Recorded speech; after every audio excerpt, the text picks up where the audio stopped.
அனைவருக்கும் வணக்கம். தமிழை அமுதே 50வது வாரத்தில் பேசுகிறதுல நான் ரொம்ப மகிழ்ச்சி அடைகிறேன். இந்த தருணத்தில் நான் ஜெயசாரதி அண்ணாக்கு நன்றி சொல்லணும்னு விரும்புகிறேன். ஏன்னா முதல்ல என்னை தமிழில் வெளியில் பேச சொல்லி அறிமுகப்படுத்தினது, தூண்டினது, என்னை வற்புறுத்தினது ஜெயசாரதி அண்ணா தான். பேசும்போது நான் சொன்னேன், இல்லை நான் பேச விரும்பலை, இதெல்லாம் எனக்கு சரி வராது, இல்லை நீங்கள் படிக்கிறது மட்டும் இல்லை அதை பகிர்ந்துக்கோங்க, அதுதான் ரொம்ப நல்லா இருக்கும் அப்படின்னு சொல்லிட்டு அண்ணா சொன்னாங்க. அங்கே ஆரம்பிச்சது தான் என்னுடைய தமிழ் பேச்சுக்கள், மேடை பேச்சுக்கள், தமிழ் எழுத்து, தமிழ் எல்லாமே. அதுக்கு முன்னாடி நான் நல்ல தீவிர வாசகி. இவ்வளோதான் நான் நன்றி சொல்லணும்னு நினச்சேன். அப்புறம் ரொம்ப நாளாக எனக்குள்ள ஒரு கேள்வி இருந்தது. தமிழ் மொழி மேலே பற்று இருக்கிற எல்லாரும் என்னையும் சேர்த்து இனம், மொழி, ஜாதி, அரசியல் இல்லாமல், அது சாராமல் தமிழ் மேலே பற்றுக்கொண்டு தமிழை நம்மளால் வளர்க்க முடியாதா அப்படிங்கிற ஒரு கேள்வி நெடுநாளாக இருந்தது. தமிழ்னா என்ன? அது வெறும் மொழி மட்டும்தானா? இல்லை அது சார்ந்த விஷயங்கள் நமக்கு தமிழர்னா யார் அப்படிங்கிற கேள்வி ரொம்ப காலமாக இருந்தது. என்னை சார்ந்த என் கூட பயணிக்கக்கூடிய நிறைய எழுத்தாளர்கள் கூட, பேச்சாளர்கள் கூட நான் இந்த கேள்வியை கேட்டுக்கிட்டே இருந்தேன். அந்த தருணத்தில், அந்த வரிசையில் இந்த புத்தகத்தை எனக்கு அறிமுகம் பண்ண மிச்சிகனில் இருக்க லதா குமார் அவர்களுக்கு நான் நன்றி சொல்கிறேன். எனக்கு இந்த தொல்காப்பிய தமிழர் புத்தகத்தை அறிமுகம் செய்தவர் அவங்க தான். என்னுடைய கேள்விகளுக்கெல்லாம் பதில் சொன்ன மாதிரி இருந்தது. தொல்காப்பிய தமிழர் அப்படின்னு சொல்லிட்டு இந்த புத்தகத்தை பார்த்தோன்னே, அப்போ தொல்காப்பியத்தில் இருந்த தமிழரை பற்றி பேசுமோ அப்படின்னு சொல்லிட்டு தான் நான் உள்ளே போனேன். இந்த புத்தகத்தை எழுதினவர் சுவாமி சிதம்பரனார் அப்படிங்கிறவர். இந்த புத்தகம் வெளியிட்ட ஆண்டு 1956ஆம் ஆண்டு. 1956ஆம் ஆண்டில் இதுதான் தொல்காப்பிய தமிழர் அப்படின்னு ஒன்று எழுத வேண்டிய அவசியம் என்ன அப்படின்ற ஒரு கேள்வி எனக்குள்ள வந்தது. அப்போ இன்னைக்கு எனக்குள்ள இருக்க தேடுதல் அன்னைக்கும் இருந்திருக்கு. அன்னைக்கும் நிறைய விஷயங்கள் நமக்கு குழப்பத்தில் நம்ம இது சரியா தவறான்னு தெரியாமல் இருந்திருக்கோம் அப்படிங்கிற ஒரு புரிதல் எனக்கு வந்தது. அப்போ இந்த புத்தகத்தில் பார்த்தீங்கன்னா ஒரு 23 அத்தியாயங்கள் இருக்குது. இந்த 23 அத்தியாயங்களில் இவர் ரொம்ப அழகாக எழுதியிருக்காரு. தொல்காப்பிய தமிழர் அப்படின்னா தமிழ் மொழி என்றால் என்ன, தமிழ் வரலாறு என்றால் என்ன, தொல்காப்பியர் தமிழர், தொல்காப்பியத்தில் சொல்லப்பட்டிருக்கும் தமிழர்கள் யார் அப்படின்னு எழுதியிருக்காரு. இதை சும்மா எழுதியிருக்காரா, இவர் கற்பனையில் எழுதியிருக்காரா, இல்லை புனைவில் எழுதியிருக்காரா அப்படின்னு இருக்கும்போது இவர் சொல்றார், இவர் இங்கே எழுதியிருக்க ஒவ்வொன்றும் தொல்காப்பியத்திலிருந்து தரவுகள் எடுக்கப்பட்டு அந்த வரிகளின் அடிப்படையில் எழுதப்பட்டது அப்படிங்கிறார். அது மட்டும் இல்லாமல் பொருள் அதிகாரத்தின் அடிப்படையில் எழுதப்பட்டது அப்படிங்கிறார். நமக்கு தெரியும் தொல்காப்பியம் தான் நம்ம கையில் இருக்கிற, தமிழர்களுக்கு கையில் கிடைச்ச தமிழ்லேயே தொன்மையான ஒரு புத்தகம் அப்படின்னு சொல்லிட்டு. அப்போ இவர் கேள்வி கேட்குறாரு. என்ன கேள்வி கேட்குறாரு அப்படின்னா இது என்ன இலக்கிய புத்தகமா, இல்லைன்னா இது தமிழர்களுக்கு என்ன சொல்லுது அப்படின்னு கேட்கும் போது, இது ஒரு இலக்கண நூல். எதற்கான இலக்கண நூல்? மொழிக்கு மட்டுமா? இல்லை, தமிழரோட வரலாறு, தமிழரோட பண்பாடு, தமிழரோட பழக்க வழக்கங்கள், தமிழரோட எல்லா வகையான முன்காலத்தில் இருந்த நிகழ்வுகளுக்கான அத்தாட்சி அப்படி எழுதப்பட்டிருக்கு அப்படின்னு சொல்றாரு. இன்னைக்கு இருக்கிற நமக்கான நிறைய கேள்விகளுக்கு இந்த புத்தகம் சான்று கொடுக்குது. நான் நேரம் கருதி நான் என்ன பண்ண போறேன்னா, அவர் தொல்காப்பியத்தில் இருந்த வரிகளை, அந்த செய்யுள் வரிகளை நான் உங்களுக்கு சொல்ல போறதில்லை. ஏன்னா அதை நீங்கள் போய் படித்தாதான், அந்த தரவுகளை நீங்கள் பார்க்கும்போது உங்களுக்கு ரொம்ப ஆச்சரியமாகவும் அப்பயே இவங்க சொல்லியிருக்காங்க அப்படிங்கிற ஒரு எண்ணமும் நமக்கு வரும். இந்த புத்தகம் எங்கே இருந்து நான் எடுத்தேன் அப்படின்னா, tamilvu.orgல இருக்குது. இது நூலகத்தில், அந்த நூலகத்தில் இந்த புத்தகம் இருக்குது. அதில் நம்ம எல்லாரும் எடுத்து படிக்கணும். கண்டிப்பாக தமிழ் மேலே பற்று இருக்கிறவங்க, தமிழரோட வரலாறு தெரிஞ்சுக்கணும்னு ஆசைப்படுறவங்க அத்தனை பேரும் இந்த புத்தகத்தை படிக்கணும். இப்போ நான் ஆசிரியர் இதை எந்த நோக்கத்துக்காக எழுதினார் அப்படிங்கிறத உங்களோட பகிர்ந்துக்க விரும்புகிறேன். தமிழ்நாட்டு உண்மை வரலாறு அது என்னன்னு சொல்றதுக்கும், பண்டை தமிழர்களின் பண்பாடு, செந்தமிழ் இலக்கியங்களின் சிறப்பு, இவைகளை தெரிந்து கொள்வதற்கு தான் இந்த நூல் பயன்படும் அப்படிங்கிறார். இவ்வாறு பயன்பட வேண்டும் என்ற ஒரே நோக்கத்துடனே இந்த நூல் நான் எழுதப்பட்டது அப்படிங்கிறார். இதில் இருக்க தொல்காப்பியத்தில் காணப்பட்ட உண்மைகளையே இந்த நூலில் திரட்டி எழுதப்பட்டிருக்கிறது. தொல்காப்பியத்தில் காணப்படும் உண்மைகள் அனைத்தையும் அப்படியே இங்கே நான் கொடுத்துருக்கேன் அப்படின்னு சொல்றாரு. அது மட்டும் இல்லாமல் முழுவதும் கொடுத்துட்டேனா? இல்லை, பொருளதிகாரத்தில் இருக்கிறது மட்டும்தான் கொடுத்துருக்கேன். நான் கொடுத்துருக்கிறது ரொம்ப கொஞ்சம் தான். இதை விட நிறைய தகவல்கள் தொல்காப்பியத்தில் இருக்கு. அந்த மாதிரி இன்னும் இந்த தமிழர்கள் தமிழ் மொழிக்காக, தமிழ் சார்ந்த விஷயத்துக்கு தொல்காப்பியத்தில் இன்னும் நாம தேடணும் அப்படின்னு சொல்லி இந்த நூலை நமக்கு கொடுக்கிறார். அப்புறம் வேற என்ன சொல்றாரு அப்படின்னா, இந்த நூலில் கூறப்பட்டவைகளை 23 அத்தியாயங்களில் கூறப்பட்டவைகளை நான் தொகுத்து உங்களுக்கு 1, 2, 3, 4 நான் சொல்லிக்கிட்டே தான் போக போகிறேன். அதுதான் இந்த கொடுக்கப்பட்ட கால நேரத்துக்குள்ளே சொல்கிறதுக்கு சரியாக வரும் அப்படிங்கிறது நான் நினைக்கிறேன். இவர் என்ன சொல்றாரு அப்படின்னா, தொல்காப்பியம் செந்தமிழ் மொழியின் சிறந்த இலக்கண நூல். தொல்காப்பியர் என்ற புலவரால் அது இயற்றப்பட்டது. இது எல்லாருக்கும் நமக்கு தெரியும் இல்லையா? அப்ப இங்க கேள்வி வருது, தொல்காப்பியத்திற்கு முன்னாடி நூல்கள் நமக்கு இருந்திருக்கா? எவ்வளவு காலம் பழமையான நூல் இது அப்படிங்கிற அடுத்த கேள்வி நமக்குள்ள வருது. அந்த கேள்வி வந்தோடனே நம்ம என்னன்னா, அந்த இடத்துலயே நம்ம கேள்வி கேட்கறது நிக்கிறோம். இப்ப இவர் ஒரு ஒரு நல்ல சொல்லாடல் இங்க சொல்றாரு. ஆசிரியர் வரலாறுன்னு சொல்றாரு. எந்த ஆசிரியரோட வரலாறு? தொல்காப்பியரோட ஆசிரியர் வரலாறை பத்தி சொல்றாரு. தொல்காப்பியர் எந்த காலத்துல இருந்திருக்கலாம் அப்படின்னு. அங்க இவர் தன் மனசில் தோன்றதை மட்டும் சொல்லல, தரவுகள் எடுத்து வைக்கிறார். 1, 2, 3, 4, 5, 6ன்னு 6 காலகட்டத்துல 6 பேர் வித்தியாசமா 700 300 ஆண்டுகளுக்கு முன் இருந்தவர் அப்படின்னு சொல்றாங்க.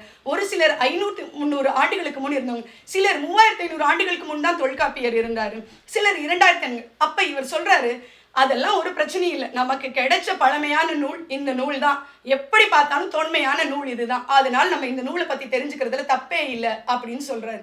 அப்ப இந்த நூல் அடிப்படையில தான் பண்றோம் அப்படிங்கறத ஆசிரியர் வரலாறு சொல்லிட்டார். அப்புறம் தொல்காப்பியர் அப்படிங்கிற நேமுக்கு என்னன்னா, காப்பியனார் அப்படிங்கிற ஒரு வகுப்பு இருந்ததுங்கிறார். இது நம்ம சொல்ற இன்னைக்கு சொல்ற ஜாதி கிடையாது அப்படிங்கறதையும் தெளிவா சொல்றார். தொன்மையான காப்பியனார் அப்படிங்கிற வகுப்புல இருந்தவங்க, அவரு அந்த குடியிலிருந்து பிறந்து வந்தவரா இருந்ததுனால அவருக்கு தொல்காப்பியர் அப்படின்ற பேர் வந்திருக்கலாம். இல்ல தொன்மையான காப்பியத்தை கொடுத்ததுனால தொல்காப்பியர் பேர் வந்திருக்கலாம் நிறைய பேர் சொல்றாங்க. ஆனா அது எனக்கு ஏற்புடைமை இல்லை அப்படின்னு சொல்றாரு.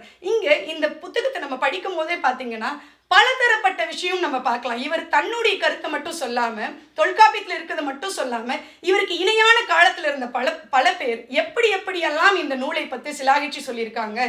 கூட சொன்னாலும் சரி, குறைச்சு சொன்னாலும் சரி, எல்லாத்தையுமே சொல்லியிருக்காரு. அப்போ ஒரு ஆசிரியர் திறம்பட எந்த மாதிரி தெளிவு நீரோடைய எழுதணுங்கிறதுக்கு எனக்கு இது ஒரு நல்ல உதாரணமா இருந்தது. அப்புறம் பாத்தீங்கன்னா நான் இப்போ உங்களுக்கு ஆசிரியர் வரலாறு, தொல்காப்பிய காலம் 2ன்னு சொல்லிட்டேன். அப்புறம் தொல்காப்பியம் தான் முதல் நூலா அப்படிங்கிற ஒரு கேள்வி நமக்கு உள்ள வருது இல்லையா? நமக்கு கிடைக்கப்பட்ட நூல் இது. ஆனா தொல்காப்பியம் முதல் நூல் கிடையாது, வழி நூல் அப்படின்னு சொல்றாரு. ஏன் வழி நூல் அப்படின்னா, தொல்காப்பியரே அதுல சொல்லியிருக்காரு, என்பன என்றனர் புலவர் அப்படின்னு சொல்றாரு. அப்ப இது எது தொடர்ந்து எழுதப்பட்ட வழி நூல் அப்படிங்கிற கேள்வி இங்க நமக்கு வரும் இல்லையா? அந்த கேள்விக்கு பின்னாடி வந்தவங்க சொன்னதையும் தொல்காப்பியரோட இதுல இருக்கிறதையும் கருத்தில் கொண்டு அகத்தியர் எழுதின அகத்தியம் தான் முதல்ல வந்தது அப்படின்னு சொல்றாரு. அப்ப இப்ப தொல்காப்பியத்தோட அமைப்பு என்ன அப்படின்னு பாக்குறோம். தொல்காப்பியம் வழி நூல், இதற்கு முதல் நூல் அகத்தியமாகும் சொல்றாங்க. அகத்தியத்திலயுமே பாத்தீங்கன்னா பெரிய அகத்தியம் சிறிய அகத்தியம்னு இருக்கு. பெரிய அகத்தியம்ங்கிறது அந்த இதுதான் முழு நூலா இருக்கலாம், சிறிய அகத்தியம்ங்கிறது அதோட தொகுப்பு நூலா இருக்கலாம் அப்படிங்கிறதையும் இங்க நமக்கு அந்த ஆசிரியர் சொல்றாரு. அடுத்து பாத்தீங்கன்னா தொல்காப்பியத்தோடைய அமைப்பு என்ன அப்படின்னு பார்த்தோம்னா, எழுத்ததிகாரம், சொல்லதிகாரம், பொருளதிகாரம்னு இருக்கு. இந்த 3 அதிகாரத்திலையுமே பாத்தீங்கன்னா 9 இயல்கள் இருக்கு. அதாவது எழுத்ததிகாரத்துல ஒரு 9, அப்புறம் சொல்லதிகாரத்துல ஒரு 9 இயல்கள், பொருளதிகாரத்துல ஒரு 9 இயல்கள். இந்த மாதிரி முப்பகுதிகளை கொண்டது தொல்காப்பியம். இலக்கணத்தை 3 வகையாக பிரித்து கூறுவதே நம்மளுடைய தமிழர் முறை அப்படின்னு சொல்றாரு. இந்த மாதிரி ஒவ்வொன்றுக்கும் சொல்லும் போது நமக்கு என்னன்னா, நமக்கு மொத்த தொல்காப்பியத்தோட சாராம்சமே நமக்கு கிடைச்ச மாதிரி இருக்கு. அதுலயும் முக்கியமா இவர் இதெல்லாம் சொல்லிட்டு வரும்போது அடுத்து சொல்றாரு, இப்ப தொல்காப்பியத்தோட காலம் சொல்லிட்டோம், மக்கள் வாழ்வும் ஒழுக்கமும் எப்படி இருந்தது அப்படின்னு ஒரு அத்தியாயம் வைக்கிறார். அதுல என்ன சொல்றாருன்னா, மக்கள் வாழ்வு அகவாழ்வு புறவாழ்வு என 2 வகைப்படும்னு. அகப்பொருளிலே அகவாழ்வையும் புகப்பொருளிலே புறவாழ்வையும், அதாவது அகத்திணை புறத்திணைன்னு நம்ம சொல்லுவோம் இல்லையா, அதை பத்தி சொல்றாரு. அப்ப அதை சொல்லும் போது அகவாழ்வுல என்னென்னலாம் பத்தி பேசியிருக்காங்க அப்படின்னா, கைக்கிளை திணை, குறிஞ்சி திணை, பாளைத்திணை, முல்லைத்திணை, மருதத்திணை, நெய்தல் திணை, பெருந்திணை, அப்புறம் இதெல்லாம் 7 வகைப்படுது அகத்திணை அப்படின்னு சொல்றாங்க. இங்க பாத்தீங்கன்னா குறிஞ்சி, முல்லை, மருதம், நெய்தல், பாளை நம்ம கேள்விப்பட்டிருக்கோம் 5 வகை நிலங்கள்னு. அந்த நிலங்கள்ல நடக்கிற திணைகள் வந்து அந்த 5 திணைகள் தெரிஞ்சிருக்கு. அது என்னையா கைக்கிளை திணை அப்படின்னு பார்த்தா, அது வந்து ஒருதலை காதலை பத்தி சொல்றது. இன்னொன்னு சரி அப்ப என்னது இந்த வந்து பெருந்திணை அப்படின்னு பார்த்தா பொருந்தா காமத்தை பத்தி சொல்றது. இந்த மாதிரி அது 2ம் தொல்காப்பியர் காலத்திலே நல்ல ஒழுக்கமாக கருதப்படவில்லைங்கிறதையும் அதை பதிவு பண்றாரு. ஏன்னா தொல்காப்பியரோட வரிகளையே காட்டுறாரு அந்த பொருளதிகாரத்துல இருக்கிறது அப்படின்னு சொல்லிட்டு அகத்திணைகளை என்ன சொல்றாரு அப்படின்னு சொல்லி நமக்கு தரவுகள் கொடுக்குறாங்க. அப்ப கைக்கிளை முதலா பெருந்திணை இருவாய் முற்பட கிளந்த எழுத்திணை என்ப அப்படிங்கிற மாதிரி ஒவ்வொன்றுக்கும் செய்யுள் சொல்றாரு. நான் இதை செய்யுள் சொல்லிட்டு போயிட்டே இருந்தேன், நான் ரொம்ப நேரம் எடுக்குன்ற காரணத்தினால அதை நான் சொல்ல. அப்புறம் இங்க அந்த ஒவ்வொரு திணையும் சொல்லும் போதே என்னன்னா, நம்ம எல்லாத்துக்கும் தெரியும், அதாவது குறிஞ்சி திணை அப்படின்னா என்ன, நான் சொல்லிட்டேன், கைக்கிளை திணையும் பெருந்திணையும் சொல்லிட்டேன். அது 2 பத்தி. குறிஞ்சி திணையை பத்தி சொல்லும்போது மலையும் மலை சார்ந்த இடமும்னு நமக்கு குறிஞ்சி நிலம்னு தெரியும். இங்க சேயோன் அப்படிங்கிறவர் தான் கடவுள். சேயோன்னா யாரு? முருகர் தான் கடவுள் அப்படிங்கிற மாதிரி. இந்த திணைக்கு ஆன ஒழுக்கம் என்ன அப்படின்னு பார்த்தீங்கன்னா, கூடி வாழ்தல், தம்பதிகளாக கூடி வாழ்தல், அதுதான் இந்த திணைக்கான ஒழுக்கம். அப்ப பாலை திணைக்கு என்னன்னா, பாலை திணைக்கு தொல்காப்பியர் வந்து தனியான நிலத்தையோ கடவுளையோ வகுக்கல அப்படிங்கிறாங்க. ஏன்னா குறிஞ்சி முல்லை நெய்தல், குறிஞ்சி முல்லை மருதம் நெய்தல், இந்த 4 நில வகைகள்லையும் பார்த்தீங்கன்னா, அந்த 4 நில வகைகள்லையும் எப்போ வறட்சி ஏற்படுதோ, அந்த வறட்சினால பாலை நிலங்களாக மாறுதோ, அதுதான் பாலைத்திணை அப்படின்னு. நீரற்று வறண்டு போன இடத்த தான் நிலப்பகுதியை தான் சொல்லுவாங்க அப்படின்னு சொல்றாங்க. இங்க பாலைக்குன்னு தனி தெய்வமே கிடையாது. பாலைத்திணையோட ஒழுக்கம் என்னன்னா, பிரிவாகும். ஏதோ ஒரு காரணத்துக்காக தலைவன் தலைவி பிரிஞ்சிருந்தாங்கன்னா அந்த பிரிவை பத்தி பேசுறதுதான் பாலைத்திணை. முல்லைத்திணை பார்த்தீங்கன்னா காடும் காடு சார்ந்த நிலமும். அப்ப மாயோன் தான் இங்கு கடவுள், அங்க மாயோன்னா திருமால். இதையும் வந்து தொல்காப்பியருடைய வரிகள்லயே சொல்றாங்க, அகத்திணை 5வது இதுல இருக்கு அப்படின்னு சொல்லிட்டு. அப்ப இங்க இதோட ஒழுக்கம் என்ன அப்படின்னு பாத்தீங்கன்னா, இருத்தல் அப்படின்னு. தலைவன் பிரிந்து போயிருக்கும் போது தலைவி தன் ஒழுக்கத்தோடு அவனுக்காக காத்து இருத்தல், அதுதான் இருத்தல் திணை. அதுதான் வந்து இதுக்கான ஒழுக்கத்திணை அப்படிங்கிறாங்க. மருதத்திணை அப்படின்னு என்னன்னா, நீர்வளமும் சிலப்பும் நிலவளமும் அமைந்த நிலப்பகுதிகளையும் ஊர்களையும் சொல்ற இடம் தான் மருதம். இப்ப இந்த மருதம்ங்கிறது என்னன்னா வந்து வளர்ச்சி அடையணும். எப்போ ஒரு நிலப்பரப்புல இருந்து விவசாயம் செய்ய ஆரம்பிக்கிறாங்களோ அப்ப நமக்கு அரசாட்சி திட்டம் வந்துருச்சு அப்படிங்கிறது நமக்கு தெரியும். அந்த தொல்காப்பியரை சொல்லியிருக்காரு. எப்படின்னா, வேந்தன் தான் இந்த நிலத்துக்கான அரசன் அப்படின்னு சொல்லிட்டு. அப்ப இந்த நிலத்துக்கான தன்மை என்ன அப்படின்னு பார்த்தோம்னா, காதலன் காதலியிடையே தோன்றும் ஊடலை பத்தி பேசுறது தான் இந்த நிலத்துக்கான தன்மையா அவர் சொல்றாரு. அப்புறம் நெய்தல் திணை வருது. இங்க கடற்கரையும் கடற்கரை சேர்ந்த இடங்களும் நெய்தல் திணைன்னு சொல்றாங்க. நெய்தல் திணைக்குரிய கடவுளா வந்து வருணனை சொல்றாங்க.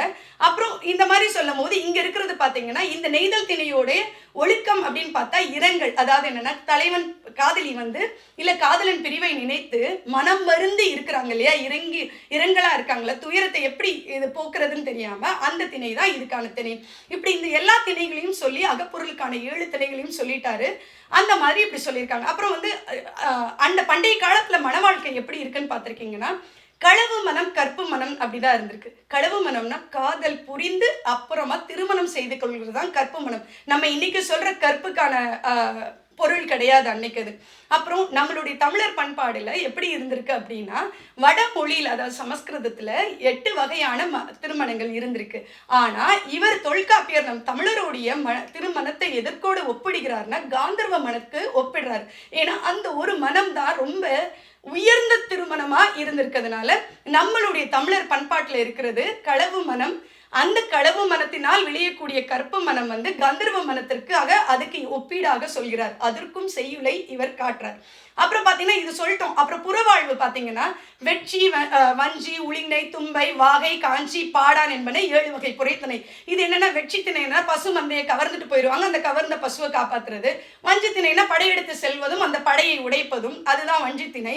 அப்புறம் உளிங்கைனா மதிலை வளைத்துக் கொள்வதும் உள்ளிருக்கும் வேந்தன் தன் மதிலை கைவிடாமல் காப்பாற்றுவதும். தும்பை திணைனா ஒரு வேந்தன் தனது நாட்டின் மீது படையெடுத்து வந்த வேந்தனை எதிர்த்து போர் புரிவதும் அவனோட வலிமையை அழிப்பதும். வாகை திணைனா வெற்றி பெற்ற அரசன் கொண்டாடும் அந்த செயல் வாகை திணை.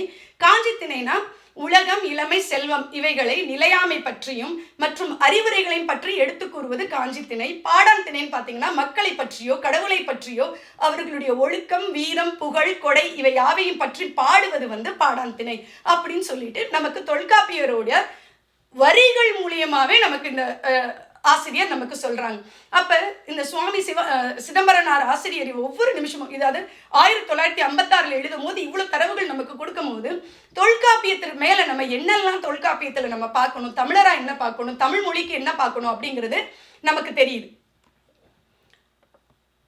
அடுத்து பார்த்தீங்க அப்படின்னா வந்து உங்களுக்கு வந்து வாழ்வும் ஒழுக்கமும் சொல்லிட்டேன், மன வாழ்க்கை சொல்லிட்டேன், ஆண் பெண் உரிமையை பற்றி பேசுகிறார். அப்போ இந்த அகம்புறம் சொல்லியாச்சு, மனோமுறம், களவு, கற்பு பற்றி பேசியாச்சு.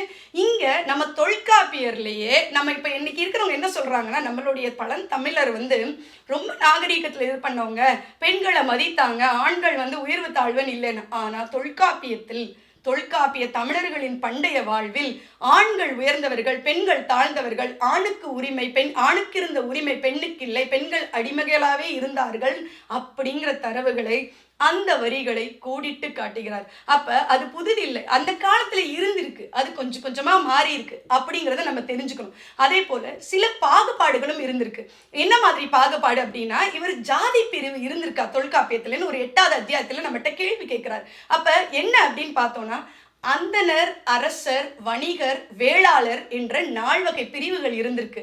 அது ஜாதி பிரிவு கிடையாது. அது அப்ப ஜாதி பிரிவுகள் தமிழரிடம் அப்ப தோன்றல, பின்னாடி தான் வந்திருக்கு. இது வெறும் பிரிவுகளே. அப்ப இந்த பிரிவுகள் வந்ததுக்கு அப்புறம் பாத்தீங்கன்னா இவங்க எல்லாருமே நிலக்கிழாராகவும் இருந்திருக்காங்க அப்படின்னு சொல்றாங்க. நிலத்தலைவன், அதாவது விவசாயி பிரிவுகளும் தொல்காப்பியர் காலத்தில் இருந்திருக்கு அப்படிங்கிறார். அப்புறம் அந்தணர், அரசர், வணிகர், வேளாளர் எல்லாம் இந்த 4 வகையிலிருந்து நிலக்கிழார்கள் இருந்திருக்காங்க. இன்னொன்னு, நம்ம சொல்ற கிழவன் கிழத்தி இங்க என்ன பொருள் வருதுன்னா தலைவன் தலைவிக்குரிய பொருள் வருது. சோ நிலக்கிழவர்கள் நிலக்கிழவிகள் அப்படின்னு தான் வருது. கிழவர்களும் கிழவிகளுங்கிறது தலைவனும் தலைவியும் தான் இவர் சொல்றாரு. அந்த மாதிரி இருக்கு. அப்புறம் பாத்தீங்கன்னா நிலத்தலைமை காரணமாகவே உயர்வு தாழ்வு ஏற்றத்தாழ்கள், ஆண்டான் அடிமை முறைகள் தோன்றின அப்படிங்கிறார். அதாவது எதனால ஒரு ஏற்றத்தாழ்வு அந்த காலத்துல வந்தது அப்படின்னா நிலத்தலைவர்களால தான் வந்தது அப்படிங்கறது 9வது அத்தியாயத்திலையும் இதுக்கு தரவுகள் கொடுக்கிறாரு. நம்ம இவர் மேம்போக்கா சொல்லிட்டு போகல, தொல்காப்பியத்துல இருக்கிற வரிகளை காமிச்சு அதுக்கான உரைகளையும் கொடுத்து நமக்கு சொல்றாரு. அப்புறம் ஆண்டான் அடிமைனா அரசாட்சி இருக்கும் போதோ இல்லைன்னா நிலக்கிழார்களுக்கு கீழேயோ, அவங்களுக்கு கீழே இன்னைக்கு நம்ம சொல்ற அடிமையை விட அவங்களுக்கு கீழே வேலை பார்த்தவர்கள், அந்த மாதிரி ஆண்டான் அடிமை, ஆண்டவர்களுக்கு கீழே இருந்த அடிமைத்தனத்தை பத்தி இவர் பேசுறார். அடுத்து பாத்தீங்கன்னா பார்ப்பரும் அந்தனரும் அப்படிங்கிற ஒரு வார்த்தையும் இவர் சொல்றாரு. இப்ப நம்ம அந்தனர்கள் பார்ப்பார் 2 பேரையும் ஒன்னாக்கிட்டோம். ஆனா அன்னைக்கு காலகட்டத்துல 2 பேரும் வேறு வேறையா இருந்தாங்கன்னு அதை பத்தி சொல்றாரு.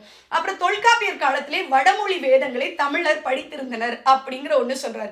இது எதுக்காக இவர் சொல்றாரு அப்படின்னு பார்த்தோம்னா, வடமொழி வேதமும் தமிழர்கள் தெரிந்து கொண்டு இருந்தார்கள். அதாவது வடமொழியை படிக்கல, வடமொழியும் தமிழ் மொழியும் இணையாக கற்று தேர்ந்த அறிவாளர்கள் தான் தமிழ் இலக்கியங்கள் நிறைய படிச்சிருக்காங்க, தமிழ் இலக்கியங்களை நிறைய படைத்திருக்கிறார்கள் அப்படிங்கிற தரவை தரார். அதுக்கான சான்றுகளை தரார். அப்புறம் இன்னொன்னு என்னன்னா, உலக தோற்றத்தை பத்தி இவர் சொல்றாரு. என்ன சொல்றாருன்னா, தொல்காப்பியர் இப்ப நம்ம என்ன சொல்றாங்கன்னா, ஒரு கூட்டம் கடவுள் மேல நம்பிக்கை இருக்கிறது, கடவுள் தான் உலகத்தை இது பண்ணாருங்கிறதும், இன்னொரு கூட்டம் பாத்தீங்கன்னா இயற்கை தான் உலகத்தை பிரபஞ்சத்தை உண்டு பண்ணுச்சுன்னு. அப்ப இங்க தொல்காப்பியர் காலத்துல பாத்தீங்கன்னா அவர் தொல்காப்பியர் உலக பஞ்சபூதங்களின் சேர்க்கையால் உண்டானதுன்னு சொல்லி இருக்கிறதுக்கான தரவை கொடுக்கிறார். பல தெய்வ வணக்கங்கள் கூட தமிழரிடம் இருந்தது அப்படின்னு சொல்றாரு. என்ன மாதிரினா, சூரியன், சந்திரன், அக்னி முதலிய தமிழர்கள் தெய்வங்களாக வணங்கி வந்தார். அப்ப சொல்றாருன்னா, அந்த கல் வைத்து வணங்குற நம்மளுடைய மரபு இருந்ததுனாரு. இப்படி கல் வைத்து வணங்கினதுனாலதான் சிற்பக்கலைகள் பெருகுச்சு, சிற்பக்கலைகள் இருந்துதான் நம்மளுடைய கலை வளர்ந்தது அப்படிங்கிறார். நம்மளுடைய நாகரிக வளர்ச்சி பாத்தீங்கன்னா இதுல இருந்துதான் வருது. அப்ப தொல்காப்பியர் இயற்கையிலிருந்து தான் உலகம் வந்ததுன்னு சொன்னா கூட அதோட அவர் நிக்கல. என்ன பண்றாருன்னா, அவர் கடவுள் நம்பிக்கையும் உள்ளவராக இருந்திருக்காரு, அதனாலதான் திணிகளுக்கான கடவுளை கொடுத்திருக்காரு அப்படிங்கிறதையும் இவர் சொல்றாரு. அப்ப இன்னைக்கு கடவுள், அதாவது தமிழர்களுக்கு கடவுள் கிடையாது, நாங்க சிலைகள் வச்சு வணங்குறது இல்லை அப்படின்னா இல்ல, தொல்காப்பியர் காலத்துல அது இருந்திருக்கு அப்படிங்கிறார். விக்கிரக வணக்கம் தமிழ்நாட்டில் உண்டு, இதுவே சிற்பக்கலைக்கு ஆதாரம், காரணம், வளர்ச்சிக்கு காரணம் அப்படிங்கிறார். அப்புறம் தொல்காப்பியர் காலத்துல உள்ள மதம் இன்னதென்று கூற முடியாது. தமிழர்களுக்கு இன்னொரு அறிவு இருந்ததா, என்னன்னா தங்களோட உயிர் வேறு உடல் வேறு என்று நம்பினாராம். ஊழ்வினைனாலும் அவர்களுக்கு நம்பிக்கை இருந்ததாம், மந்திர தந்தங்களும் நம்பிக்கை இருந்ததுன்னு சொல்றாரு. இந்த மாதிரி விஷயங்களும் சொல்றாரு. அப்புறம் தமிழகத்திலே இசை, நாடகம் போன்ற கலைகளும் வளர்ந்திருந்தது. தமிழர்கள் சிற்பக்கலை, ஓவியக்கலையில சிறந்திருந்தாங்க. வாத்தியங்களை செய்தமை, அப்புறம் கலைக்கு முக்கியத்துவம் கொடுத்தது, கலை வல்லுநர்கள், அப்புறம் ஆயுதங்கள் செய்யறது, போர் புரிகிறதுக்கு அணிகலன்கள் செய்யறது, வாகனங்கள் அமைத்தல், அப்புறம் நெசவு செய்தல், இது எல்லா தொழில்களுமே தமிழர்களுக்கு தெரிஞ்சிருந்தது அப்படிங்கிறார். அப்புறம் அந்ததுல இருந்து என்ன பண்றாங்கன்னா, விக்கிரக வணக்கம் பார்த்துட்டோம், உயிரும் உடலும் பார்த்துட்டோம், கலை வளர்ச்சி பார்த்துட்டோம். இப்ப 18வது அத்தியாயத்துல என்னன்னா 4 வகை படைகளை பத்தி சொல்றாரு. என்னென்ன 4 வகை படைகள் அன்னைக்கு இருந்ததுன்னா, தேர்ப்படை, யானைப்படை, குதிரைப்படை, காலாட்படை இருந்தது அப்படிங்கிறார். இதுல தேருங்கிறது நமக்கு இன்னைக்கு கோயில்கள்ல பெருசா நிக்குது பாத்தீங்களா, அந்த தேர், அதுதான் அவ்வளோ பெரிய தேர்கள் தான் ஒப்பனும், சின்னதை நம்ம நினைக்க கூடாது, அதுதான் போருக்கு இருந்தது அப்படின்னு சொல்றாரு. அது மட்டும் இல்லாம கப்பல் கட்டும் தொழிலும் தமிழர்களுக்கு தெரிந்திருந்தது அப்படிங்கிறார். எவ்வளோ விஷயங்கள் தெரிஞ்சது, அது தொல்காப்பியர் எழுதினது அவருடைய வாழ்க்கைகள்ல அத்தனை ஆண்டுகளுக்கு முன்னாடி தமிழர்களுக்கு இவ்வளோ விஷயங்கள் நாகரிகத்துல மேம்பட்டு தெரிந்தது அப்படின்னு சொல்றாரு. அதே போல தமிழ் போரின் கொடுமை உணர்ந்திருந்தனர். அதாவது என்னன்னா, தேவையில்லாம போர் பண்றது இல்லை. அதாவது என்னுடைய வீரத்தை காட்டுறேன், எனக்கு ஆக்கிரமிப்பு பண்ணும் அப்படிங்கிறதுக்கு பெரும்பாலான அரசர்கள் போர் புரிவதில்லை. போர் அதை எப்படின்னா தற்காப்பு போர் தான் பண்ணியிருக்காங்க. அப்ப எனக்கு இதுக்குள்ள கேள்வி இருந்தது, அப்ப வேற படையெடுப்புலாம் வந்துருச்சா அப்படின்னா அதுக்கு தான் சொல்றாரு, சில போர்வெறி கொண்டவர்கள் தமிழ்நாட்டில் இருந்ததுனால அவங்களை எதிர்த்து தற்காப்புக்காக இவங்க போர் புரிந்தாங்க அப்படிங்கிற தரவுகளும் தொல்காப்பியத்துல இருக்கு அப்படிங்கிறார். அப்புறம் தொல்காப்பிய காலத்திலேயே வழங்கிய எழுத்துக்கள் இது ரொம்ப முக்கியமானது. என்னன்னா மொழி எழுத்து மாற்றம் இருந்துதா நம்மளுடைய தொல்காப்பிய காலத்துக்குள்ள அப்படின்னா, அன்னைக்கு தொல்காப்பிய காலத்துல சொல்லியிருக்கிறது என்னன்னா, இன்னைக்கு நம்ம ஏ ஓ அப்படின்னு எழுதுறோம் இல்லையா நெடில், அது அன்னைக்கு குறில் ஏக்கு நம்ம இன்னைக்கு என்ன குறியீடு குறிக்கிறோமோ, குறில் ஓக்கு என்ன குறியீடு கொடுக்கிறோமோ அதுதான் நெடிலுக்கு இருந்துதான். குறிலுக்கு எப்படி இருந்ததுன்னா அது பக்கத்துல புள்ளி இருந்துதான். அந்த மாதிரி எழுத்து மாற்றங்களும் நம்ம மொழியில இருந்திருக்கு. அப்ப ஒரு மொழி எழுத்து மாற்றம், அப்புறமா சொல் சேர்க்கை, இந்த மாதிரி நிறைய விஷயங்கள் இருந்தது அப்படின்னு சொல்றாரு. அதாவது எழுத்து சீர்திருத்தம் தமிழர் பண்பாட்டுக்கு விரோதமானது அன்று. இப்போ ஒரு எழுத்தை மாத்துறாங்க, இல்ல ஒரு எழுத்தை ஒரு சுலபத்துக்கு பண்றாங்கன்னா ஒளி அடிப்படை மாறாத வரைக்கும் அது தப்பு இல்லை அப்படின்னு சொல்றாரு. அப்ப பிற மொழியில் உள்ள சிறந்த இலக்கியங்களை தமிழ் பெயர்த்து எழுதுவது தமிழ் இலக்கிய வளர்ச்சிக்கு ஏற்றதாகும்னு இவர் சொல்லல, யாரு சொல்றாரு, தொல்காப்பியர் சொல்லியிருக்காராம். அதுல தமிழ்ல வடமொழி சொற்கள் கலந்தால் தமிழ் மொழி வளர்ச்சி தடைப்படும்ன்றது தவறு அப்படிங்கிறாரு. எப்படி அப்படின்னா, தொல்காப்பியர் காலத்துல தொல்காப்பியர் அதுல எழுதியிருக்காரு, இயற்சொல், திரிசொல், திசை சொல், வட சொல் என்ற 4 வகை சொற்களும் செய்யுட்களிலே சேர்ந்து வரலாம் என்பது தொல்காப்பியர் கூற்று. அப்ப இயற்சொல்னா இயல்பாவே வரக்கூடிய சொற்கள், திரி சொல்கள்னா நம்ம பேச்சு வழக்கில் இல்லாம எழுத்து நடையில மட்டும் இருக்கிறது. திசை சொற்கள்லாம் 8 திசைகளிலும் இருந்து அவர் 12 திசைகளிலும் இருந்து அங்கிருந்து வரக்கூடிய சொற்கள்ங்கிறார். அப்ப இந்த இடத்துல ஆசிரியர் என்ன சொல்றாருன்னா, அன்னைக்கு காலகட்டத்துல இவ்வளவுக்கு தான் போனாங்க. ஒருவேளை நாடு தாண்டி கண்டம் தாண்டி போடுறதுக்கூடியது இருந்திருந்ததுன்னா அவர் நாட்டிலிருந்து கிடைக்கக்கூடிய மற்ற சொற்களையும் சேர்த்திருக்கலாம்னு தொல்காப்பியர் சொல்லியிருப்பாரா இருக்கும். முக்கியமா வட சொல்லும் அதுக்குள்ள இருந்தது அப்படின்னு சொல்றாரு. அதுக்கு ஒரு உதாரணம் சொல்லியிருந்தார். என்ன வடச்சொற்கள் இருக்குன்னு பார்த்தோன்னே எனக்கு அப்படியே ஆச்சரியமாயிருச்சு, இதெல்லாம் வடச்சொற்களா அப்படின்னு சொல்லிட்டு. அதை அப்ப தொல்காப்பியர் காலத்திலே ஒத்துக்கிட்டாங்க. என்ன மாதிரி வார்த்தைகள் பார்த்தீங்கன்னா, திசை, பூதம், தெய்வம், பிண்டம், ஏது, பயம், மந்திரம், நிமித்தம், தாபதம், அவிப்பழி, அமரர், மங்களம், மாயம், காரணம், கருமம், கரணம், அந்தம், அந்தரம், புதல்வன், வதுவை, பதி, மாத்திரை, படலம், அதிகாரம், வைசிகன், ஞாபகம். நம்ம என்ன சொல்றோம், வடமொழி வார்த்தைகள் நம்ம கலக்கக்கூடாதுங்கிறோம். அப்ப திருவள்ளுவர் எழுதினது 3 அதிகாரங்கிறோம், தொல்காப்பியம் எழுதினது 3 அதிகாரங்கிறோம். அப்ப இவர் என்ன சொல்றாரு, இந்த மாதிரி மொழிக்கு நம்ம இது வரக்கூடாது அப்படின்னு சொல்றது சரி கிடையாது. ஒரு மொழி எப்பயுமே அதன் பிற மொழிகள்ல இருந்து வர சொற்களை இயல்பு தன் மொழிக்கு ஏற்ற இயல்புக்கு கொண்டுட்டு உபயோகப்படுத்துறது தப்பில்லை அப்படிங்கிறது தொல்காப்பியர் காலத்தே இருந்தது அப்படின்னு சொல்றாரு. இந்த மாதிரி சொன்னோன்னே நமக்கு என்ன அப்படின்னா என்னடா தொல்காப்பியர் காலத்துல இதெல்லாம் இருந்திருக்காங்க, அகராதி தமிழ் வார்த்தை எல்லாம் நினைச்சிட்டு இருந்தேன் அப்படிங்கிற ஒரு ஐயப்பாடு எனக்குள்ள வந்தது. அப்புறம் பிற மொழியில் உள்ள சிறந்த நூல்களை தொல்காப்பியர் காலத்திலேயே மொழிபெயர்த்திருக்காங்க, அதுவும் நமக்கு தரவுகள் இருக்கு அப்படின்னு சொல்றாரு. அப்புறம் தொல்காப்பியர் காலத்தில் தமிழ்நாட்டோட எல்லை என்ன அப்படின்னு நம்ம பார்க்கிறோம். அப்ப எல்லை என்னன்னு பார்க்கும்போது அது விரிந்தும் குறுகியும் பலபடிக்கு இருந்ததுக்கு சான்றுகள் கொடுக்கிறார். இந்த மாதிரி ஒவ்வொரு விஷயங்களையும் சொன்னதுக்கு அப்புறம் நம்பிக்கையும் செயலும் என்னென்னலாம் நம்ம தமிழர்கள் நாகரிகத்துல மேம்பட்டு இருந்தோம்னு சொல்றாரு. அதுல நான் ஒரு 4-5 இதை சொல்லிட்டு நான் முடிச்சுக்கிறேன். அது எப்படின்னா, பண்டங்களை அளப்பதற்கான மரக்கால், படி, நாளி போன்ற அளவு கருவிகள் பண்டை தமிழரிடம் இருந்துதான். துலாக்கோல் இருந்துதான், அதாவது நிறுத்த பார்க்கறதுக்கு. அதே போல 100, 1000, 16,000, 100,000 என்ற எண்ணால் முறைகள் தொல்காப்பியர் தமிழர்கள் அறிந்திருந்தது. அப்ப பண்டங்களை எண்ணவும் நிறுக்கவும் அளக்கவும் அறிந்தவர்களே நாகரிகமுடைய மக்கள். தொல்காப்பியர் காலத்திற்கு முன்பே தமிழர்கள் விவசாயிகளாகவும் பண்டங்களை உற்பத்தி செய்பவர்களாகவும் வாணிபம் செய்பவர்களாகவும் இருந்திருந்தனர். ஆதலால் அவர்களுக்கு எண்ணவும் நிறுக்கவும் அளக்கவும் தெரிந்ததில் ஆச்சரியமில்லை அப்படிங்கிறாரு நம்மளுடைய ஆசிரியர். அப்புறம் தொல்காப்பிய கால தமிழர்களுக்கு மந்திரத்திலே நம்பிக்கை உண்டு, அதே போல தந்திரத்திலேயே நம்பிக்கை உண்டு, மாயத்திலேயே நம்பிக்கை உண்டு அப்படிங்கிறார்.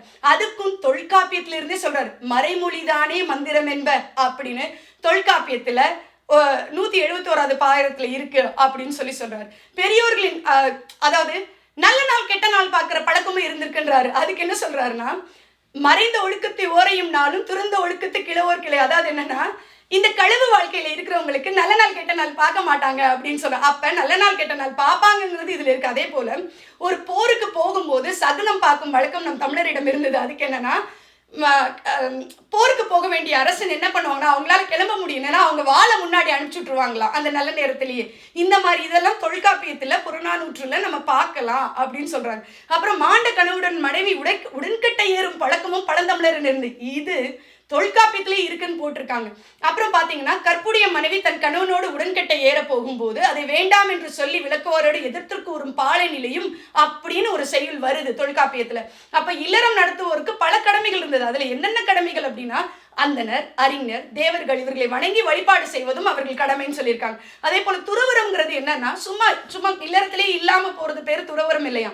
இல்லறம் நடத்தி பெரும் பொறுப்பை இல்லால் நிறைய அப்படி எல்லாம் செஞ்சு நிறைவடைந்து அதெல்லாம் தீர்ந்ததுக்கு அப்புறம் போறதுதான் துறவரம் அப்படிங்கிறதையும் சொல்றாங்க. அதே போல பெண்களுக்கு பாத்தீங்கன்னா ஒரு இல்லறத்துல பெரும் பகுதி பெண்களுக்கு தான் இருந்தது, சமமா இல்ல அப்படிங்கிறதையும் இவர் பதிவு பண்றாரு.